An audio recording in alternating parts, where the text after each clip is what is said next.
وضو کے فرائض تو سب جانتے ہیں، لیکن وضو کو کامل اور خوبصورت بناتی ہیں وضو کی سنتیں۔ آج ہم فقہ حنفی کی معتبر کتابوں کی روشنی میں جانیں گے سنت کسے کہتے ہیں اور وضو کی سنتیں کیا ہے۔ سنت کی جمع ہے جس کا معنی ہوتا ہے طریقہ، روشن، اور سنت کہتے ہیں حضور نبی کریم صلی اللہ علیہ وآلہ وبارک وسلم کے قول، فعل اور تقریر۔ لہٰذا منسوخ اور مخصوص اعمال جو ہیں وہ سنت نہیں کہلائیں گی، جیسے کہ حضور علیہ الصلوۃ والسلام کا 4 سے زیادہ نکاح کرنا۔ اور حدیث مبارکہ میں بھی اس کے بارے میں آیا ہے، حضور علیہ الصلوۃ والسلام نے فرمایا کہ جب کوئی آدمی نیند سے بیدار ہو تو اپنا ہاتھ برتن میں نہ ڈالے یہاں تک کہ اس کو دھو لے۔ اور حنفی کی معتبر کتاب مختصر القدوری میں ہے، جب بندہ وضو کرنے کی نیت سے بیدار ہو اور وہ اپنا ہاتھ برتن میں نہ ڈالے یہاں تک کہ اپنے دونوں ہاتھوں کو وہ دھو لے۔ اور نور العزا میں ہے کہ ابتدا میں بسم اللہ الرحمن الرحیم، پھر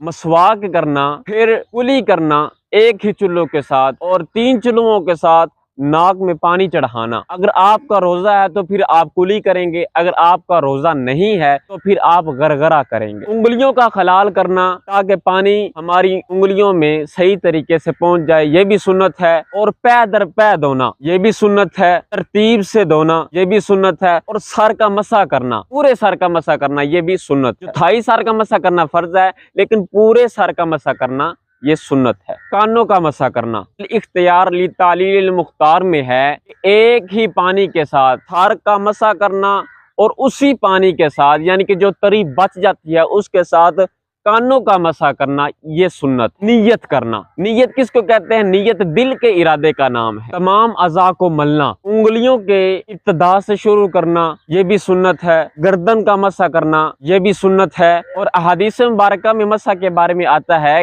کہ اپنے سر کے اگلے حصے سے شروع کرے اور گدی تک لے جائیں، پھر حضور علیہ الصلوۃ والسلام اسی طرح گدی سے واپس پہلی جگہ پر آ جایا کرتے تھے۔ یہ ہے سنت۔ اللہ رب العزت سے دعا ہے کہ اللہ تعالی ہم کو وضو کی کامل سنتوں پر عمل کرنے کی توفیق عطا فرمائے۔